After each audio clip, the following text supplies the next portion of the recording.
Hello, my name is Pranav Vaswani, and today I'll be talking to you about the significances and challenge that the spread of East Asian culture kind of had to face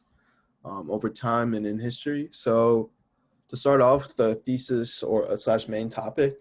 um, the spread of East Asian culture has given the chance for the rest of the world to kind of like witness its unique beauty and impact as it becomes more and more popular around the world today. And many of the new ideas in popular culture and technology stem from East Asian like ideas and culture, which shows like the pure significance of the relationship that like the East culture and the West kind of have. And before like we go any further, I was lucky enough to have an opportunity of visiting East Asia. So I've been to, let's see, on the first slide, on the top left picture, that's Shibuya or Tokyo. So I visited Tokyo, and then on the bottom is Thailand, and so I went to Phuket and Bangkok as well. And on the right bottom is Kyoto in Japan, and those were the cities I've been to in East Asia. And like just to talk on that a little bit, just like the like when visiting these countries, just like the difference in like the difference in people and like the culture is just so unique that like I felt like it's such like an importance for everyone to kind of like get to kind of like witness it, because like it's such like a different kind of style of life and the kind of style of like how they live than how we do in America. So which I thought was pretty unique and why I took the class more or less. But to kind of start off with like the significances that the East Asian culture kind of brought to America it was kind of ultimately started with the representation of their culture and like in like new Hollywood movies, which soon started to pick up like more popularity, and soon the culture started to spread to America. For example, in class we watched the movie Rush Hour, where we saw both cultures kind of like come together for the first time in like a big screen movie, which we haven't like seen before, which was a huge step for Hollywood, for the Hollywood industry, because as yet again we haven't seen like big Asian actors that prevalent in Hollywood. So this was like a kind of a change of pace and kind of like a big step. And also, I think the significance of this is truly shown today as we see like a Korean film all in Korean, named Parasite, which is in the bottom right, winning like the Oscar for Best Picture, which is never done before, which I think is one of the biggest like accomplishments to date in film history. And I also believe that the spread of popularity of anime kind of aided this effort of exchanging cultures, as we saw in the early 90s and 2000s, like the sheer like popularity of anime in America especially, and in manga too. And like the simplicity of watching Pokemon as a child was ultimately the product of this like kind of like spread of East Asian culture, which was so vital, and the connection of like young Asians to the older generation, where I'll kind of touch up on later. So to touch up on like the anime and K-pop kind of culture. So another way East Asian culture has become so prevalent in today's society is due to K-pop and the popularity of a band like BTS in America. I've never seen something like it, to be honest. Like the popularity that a Korean band that they sing in Korean, and still like you see so many like Americans like they don't even speak the language, like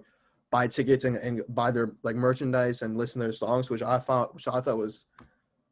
crazy, because like that's such a huge step for like the spread of their culture. And many people fail to grasp the significance of how a Korean boy band has sold over, as I said again, 1 million copies of their album in a country that doesn't even speak their language, more or less.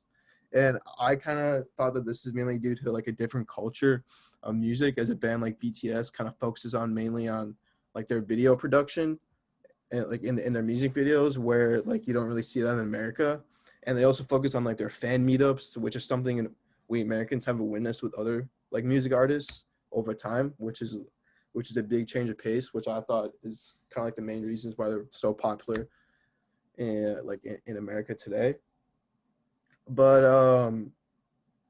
to like to go on the bottom right, this kind of just shows how big like the anime industry is. This is the manga or anime kind of district in in Tokyo, and I've actually been there, and it's legit it was one of the crazy experiences I've ever had. Like you walk in and it's just filled with just like all these different types of anime, these toys, these like these different games, and it was legit just like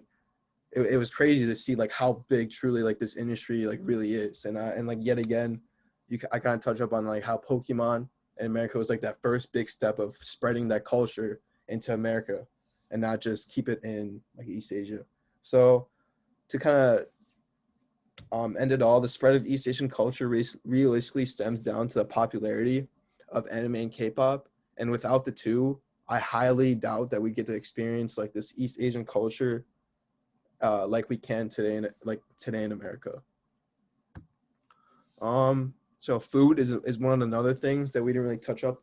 in great detail during class, but as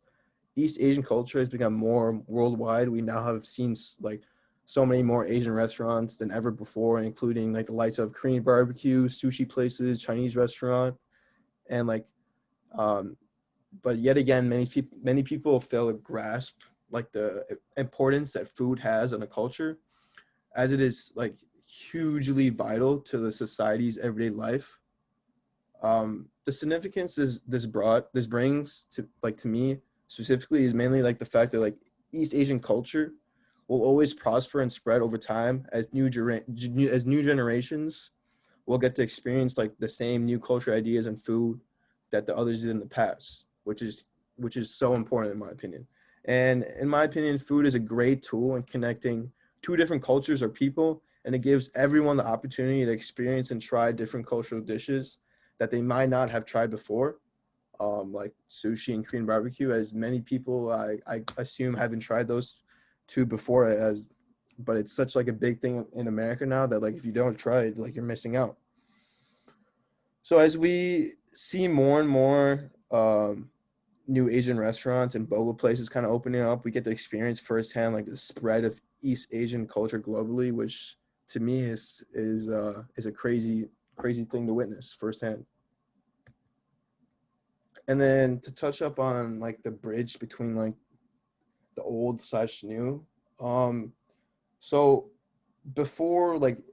Asian culture kind of made like an appearance in Hollywood, a lot of Asian Americans at the time kind of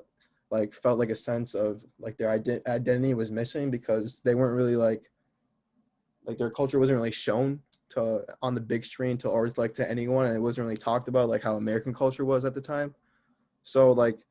I think one of the biggest significances that the spread of East Asian culture kind of gave to the world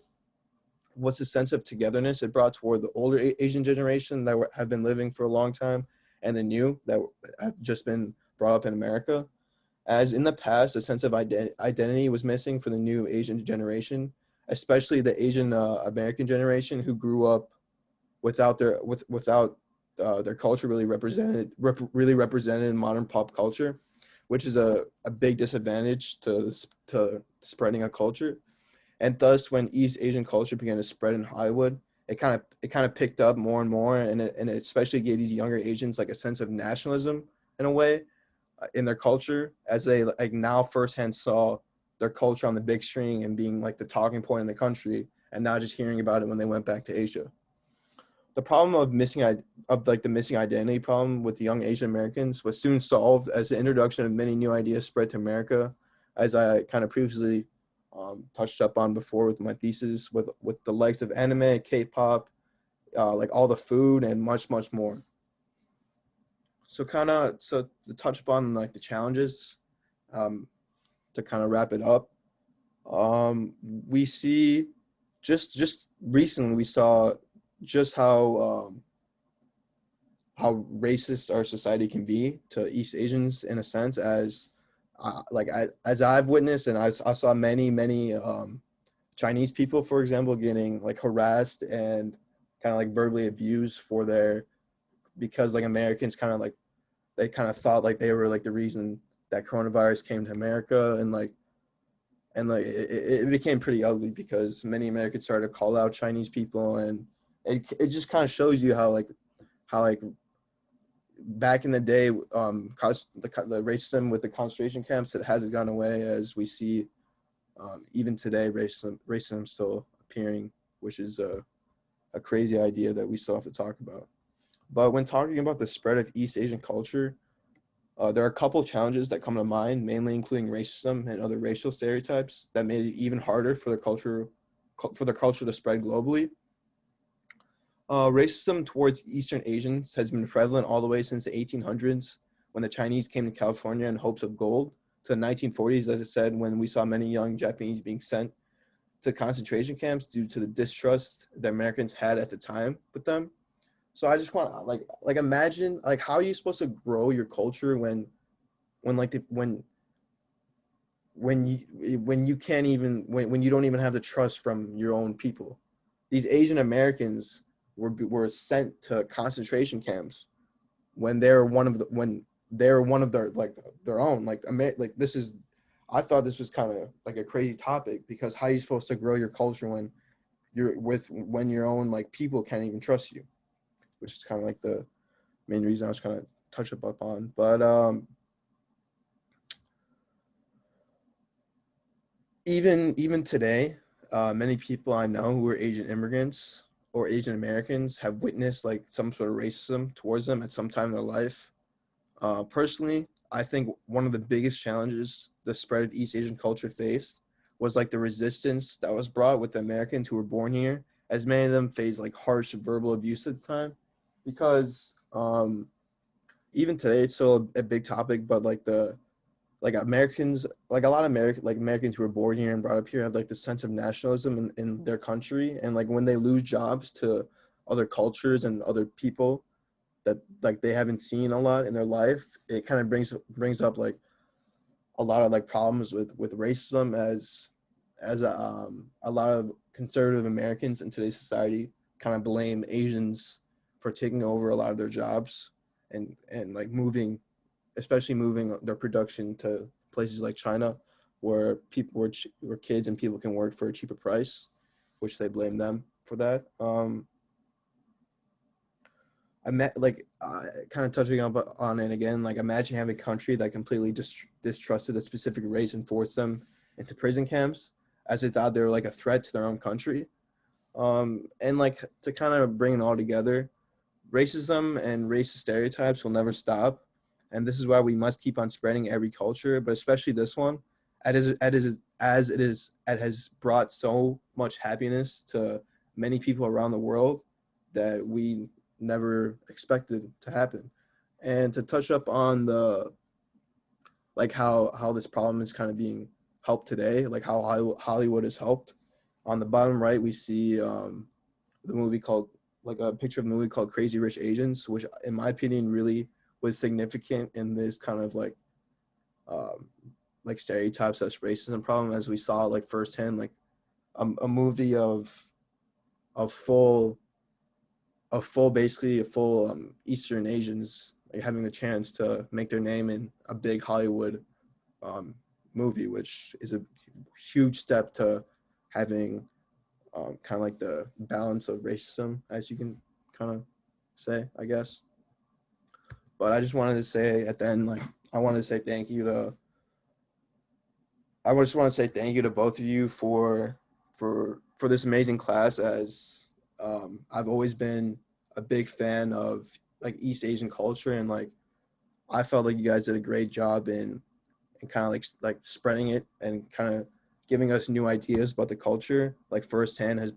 both of you have like visited countries in East Asia yourself. So I just want to say thank you for that, and I had a really fun time taking this class. So thank you.